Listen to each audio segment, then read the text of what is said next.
नमस्कार दोस्तों। आज हम सुनेंगे मुंशी प्रेमचंद के द्वारा लिखी कहानी ठाकुर का कुआं। दोस्तों, कहानी आपको पसंद आए तो प्लीज़ इसे लाइक करना। ऐसे ही और कहानियों के लिए हमारे चैनल को भी सब्सक्राइब जरूर करना। तो चलिए दोस्तों, कहानी शुरू करते हैं। जोखू ने लोटा मुंह से लगाया तो पानी में सख्त बदबू आई। गंगी से बोला, ये कैसा पानी है, मारे बास के पिया नहीं जाता। गला सूखा जा रहा है और तू सड़ा पानी पिला देती है। गंगी प्रतिदिन शाम को ही पानी भर लिया करती थी। कुआं दूर था, बार बार जाना मुश्किल होता था। कल वह पानी लाई थी तो उसमें बू बिल्कुल न थी। आज पानी में बदबू कैसी। लोटा नाक से लगाया तो सचमुच बदबू थी। जरूर कोई जानवर कुएं में गिरकर मर गया होगा, मगर दूसरा पानी कहाँ से आवे। ठाकुर के कुएं पर कौन चढ़ने देगा। दूर से ही लोग डांट देंगे। साहू का कुआं गांव के उस सिरे पर है, परंतु वहां भी कौन पानी भरने देगा। कोई तीसरा कुआं गांव में नहीं था। जोखू कई दिन से बीमार है। कुछ देर तक तो प्यास रोके चुपचाप पड़ा रहा। फिर बोला, अब तो मारे प्यास के रहा नहीं जाता। ला थोड़ा सा पानी दे, नाक बंद करके पी लेता हूँ। पर गंगी ने पानी न दिया। खराब पानी पीने से बीमारी बढ़ जाएगी, इतना तो जानती थी, परंतु ये न जानती थी कि पानी को उबाल देने से उसकी खराबी जाती रहती है। बोली, ये पानी कैसे पियोगे, न जाने कौन सा जानवर मरा है। कुएं से मैं दूसरा पानी ला देती हूँ। जोखू ने आश्चर्य से उसकी ओर देखा और बोला, पानी कहाँ से लाएगी। ठाकुर और साहू के दो ही तो कुएं हैं, क्या एक लोटा पानी भरने देंगे। क्यों नहीं भरने देंगे, एक लोटा ही तो पानी भरना है। हाथ पांव तुड़वा आवेगी और कुछ ना होगा। बैठ चुपके से, ब्रह्मा देवता आशीर्वाद देंगे, ठाकुर लाठी मारेंगे, साहू जी एक के 5 लेंगे। गरीबों का दर्द कौन समझता है। हम तो अगर मर भी जाएं तो कोई द्वार पर झांकने नहीं आता। कंधा देना तो बड़ी बात है। ऐसे लोग भला कुएं से पानी भरने देंगे। इन शब्दों में कड़वा सत्य था। गंगी क्या जवाब देती, किंतु उसने ये बदबूदार पानी जोखू को पीने न दिया। रात के 9 बजे थे। थके मांदे मजदूर सब सो चुके थे।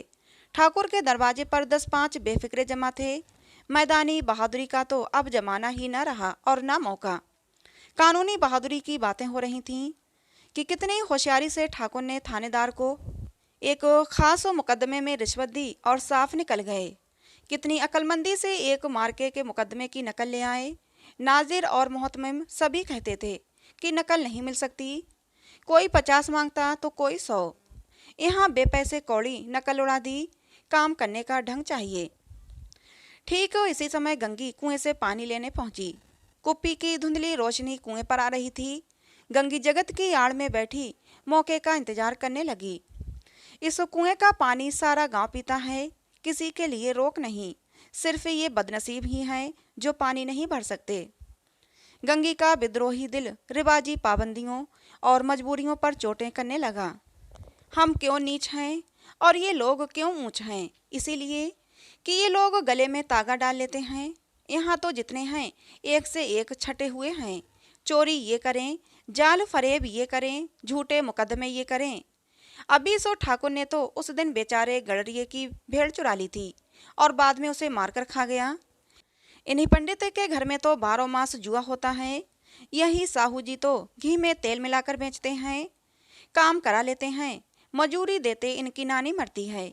किस किस बात में ये हमसे ऊंचे हैं। हम गली गली चिल्लाते नहीं कि हम ऊंचे हैं, हम ऊंचे हैं। कभी गांव में आ जाती हूँ तो रस भरी आंखों से देखने लगते हैं, जैसे सबकी छाती पर सांप लौटने लगता है।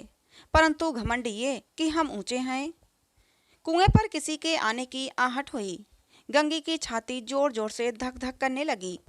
कहीं गलती से देख लें तो गजब हो जाए, एक लात भी तो नीचे न पड़ेगी। उसने घड़ा और रस्सी उठा ली और झुककर चलती हुई एक वृक्ष के अंधेरे साए में जा खड़ी हुई। कब इन लोगों को दया आती है किसी पर। बेचारे महगू को उस दिन इतना मारा कि महीनों लहू थूकता रहा। इसीलिए तो कि उसने बेगार न दी थी। बस इसी बात पर उसकी इतनी पिटाई। इस पर ये लोग ऊंचे बनते हैं। भला काहे के ऊंचे। कुएं पर स्त्रियां पानी भरने आई थीं। उनमें बातें हो रही थीं। एक बोली, खाना खाने चले और हुक्म हुआ कि ताज़ा पानी भर लाओ, घड़े के लिए पैसे नहीं हैं। दूसरी स्त्री बोली, हम लोगों को आराम से बैठे देखकर तो जैसे मर्दों को जलन होने लगती है। बस उनके लिए हमेशा काम ही करते रहो। तीसरी बोली, हाँ, ये तो ना हुआ कि कलसिया उठाकर भर लाते, बस वो हुक्म चला दिया कि ताज़ा पानी लाओ। हम तो जैसे इनकी लौंडियाँ हैं। लौंडियाँ नहीं तो और क्या हो तुम, रोटी कपड़ा नहीं पाती, 10-5 रुपये भी छीन झपट कर ले ही लेती हो। और भला लौंडियाँ कैसी होती हैं?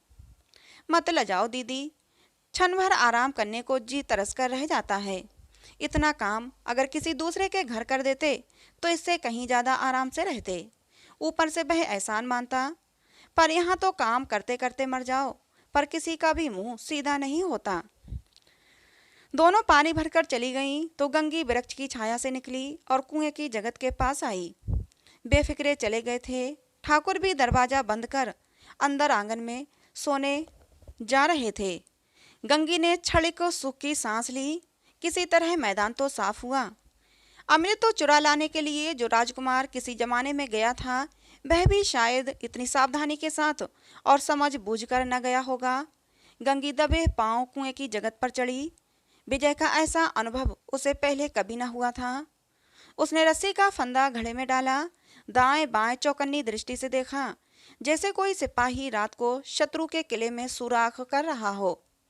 अगर इस समय वह पकड़ ली गई तो फिर उसके लिए माफ़ी या रियायत की रत्ती भर भी उम्मीद नहीं थी। अंत में देवताओं को याद करके उसने कलेजा मजबूत किया और घड़े को कुएं में डाल ही दिया। घड़े ने पानी में गोता लगाया, बहुत ही आहिस्ता आहिस्ता, जरा भी आवाज़ न हुई। गंगी ने 2-4 हाथ जल्दी जल्दी मारे। घड़ा कुएं के मुंह तक आ पहुंचा। कोई बड़ा शहजोर पहलवान भी इतनी तेजी से ना खींच सकता था जितनी तेजी से गंगी खींच रही थी। गंगी झुकी कि घड़े को पकड़कर जगत पर रखे कि एकाएक ठाकुर साहब का दरवाजा खुल गया। शेर का मुंह भी इससे कहीं अधिक भयानक न होगा। गंगी के हाथ से डर के मारे रस्सी छूट गई। रस्सी के साथ घड़ा धड़ाम से पानी में गिरा और कई क्षण तक पानी में हिलकोरे की आवाजें सुनाई देती रहीं। ठाकुर चिल्लाता हुआ आया, कौन है, कौन है? पुकारते हुए कुएं की तरफ आया और गंगी जगत से कूदकर भागी जा रही थी। घर पहुंचकर गंगी ने देखा कि जोखू लोटा मुंह से लगाए वहीं गंदा मैला पानी पी रहा है। तो दोस्तों, कहानी आपको कैसी लगी? बहुत ही मार्मिक, दिल को छू लेने वाली कहानी थी। मुंशी प्रेमचंद जी को ऐसे ही कथा सम्राट नहीं कहा जाता। उनकी कहानियों में कुछ ऐसा होता है जो हमें बहुत कुछ सिखा देता है। अपनी कहानियों के जरिए मुंशी प्रेमचंद जी ने समाज की कुरीतियों को दूर करने का भरपूर प्रयत्न किया है। तो दोस्तों, कहानी पसंद आई हो तो प्लीज़ लाइक करना, चैनल को सब्सक्राइब करना। मिलते हैं दोस्तों अगली किसी नई कहानी में।